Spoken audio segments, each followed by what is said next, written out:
Howdy, ladies and gentlemen. This is Paul, the Redneck Thinker. Thomas Jefferson said, "If you want something you've never had, you must be willing to do something you've never done." Benjamin Franklin said, "Without continual growth and progress, such words as improvement, achievement, and success have no meaning." Basically, get off your duff, get to working, you've got dreams, you've got goals, you've got to do what it takes to get them. Like, subscribe, comment, show what your opinion is. Let me know if you like what you've seen. And I thank you for your support. Howdy, folks. This is Paul, the Redneck Thinker. I've got a link tree down below if you want to contact me via social media, if you want to help me out via my Patreon. If you like the video, hit like, subscribe, all that good stuff. Okay, so a few days ago, I should say, read an article talking about Goldman Sachs is saying that Harris will be so amazing for the economy. I laughed at it. Didn't think anything of it because it was just ESG folks wanting more ESG and the government to mandate ESG. Well, then I read another article. Leaked reports and political heat are testing trust in economic data. It seems that the Bureau of Labor Statistics has been releasing information improperly several times, not just once, but several times. I wonder why Goldman Sachs wants the Harris administration to stay there. Because it's going to be the exact same administration. They're not going to get rid of people.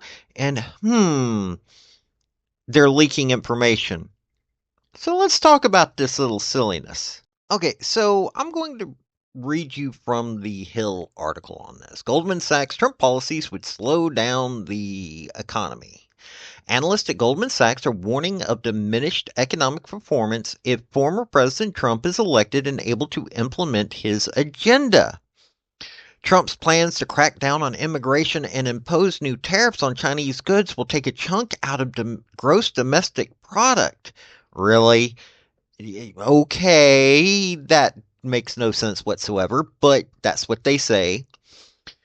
And they're saying the gross domestic product growth to the tune of a 0.5 percentage point in the second half of 2025 before rebounding in the following year, Goldman analysts predicted.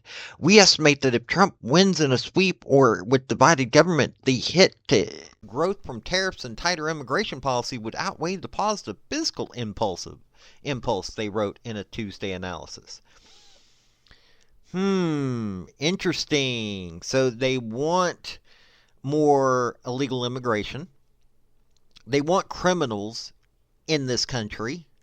And they don't want us to protect ourselves from a nation that historically sends us products that hurt us, aka the toys that poison kids, the houses that got turned into hazardous sites because of the materials that came from China, drywall materials that came from China. They want this. They want criminals and they want poison in this country. So they're bragging to get Harris to be elected. Okay, there we go. So let's take a look at the Bureau of Labor Statistics. This is coming from Yahoo News. Hold on just a second here. New York Times, of all places. The Bureau's recent troubles began in February when an employee sent an email to a group of Wall Street analysts he termed super users. The email, which discussed the methods used to calculate housing costs in the Consumer Price Index, set off a furor on Wall Street where access to even seemingly small bits of information can give investors a trading edge. Analysts who didn't receive the email bombarded the Bureau with requests to get on the super users list. Then in May, the Bureau accidentally published data on the Consumer Price Index roughly half an hour before its scheduled release.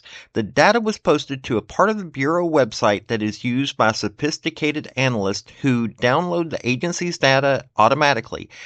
That meant that many investors, in effect, had access to the data before the general public. The early release got less attention than Super Users incident, but it was in some ways more significant. The price index is considered a principal federal economic indicator, a designation that is meant to carry additional protection to ensure the numbers aren't shared prematurely.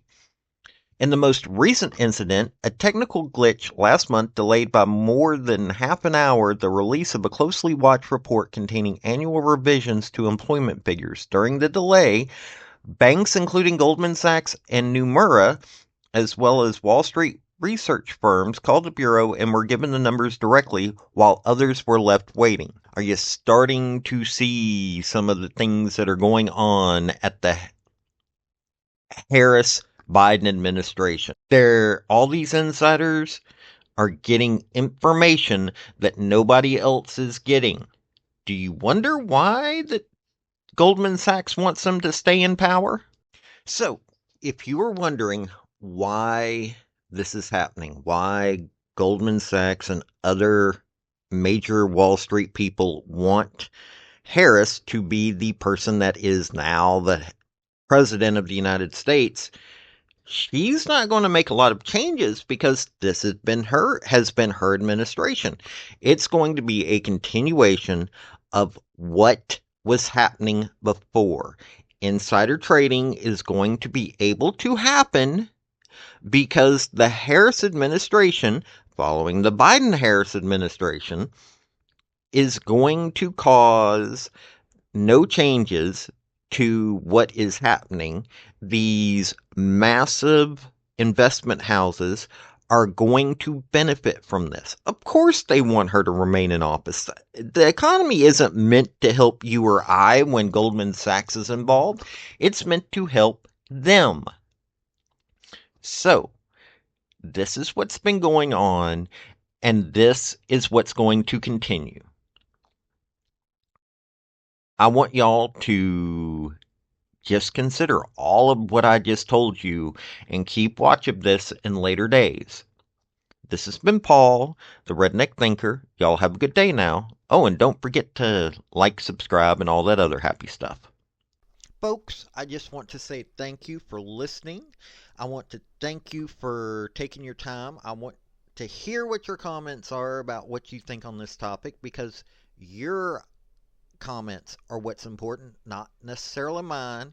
I don't care if you're Republican, I don't care if you're conservative, I don't care if you're liberal, I don't care if you're Democrat. I want to hear your opinion on these topics. I want to thank you yet again for listening to my video. Like, subscribe, and all that other hoopla. This has been Paul, the Redneck Thinker. Y'all have a good day now. Bye.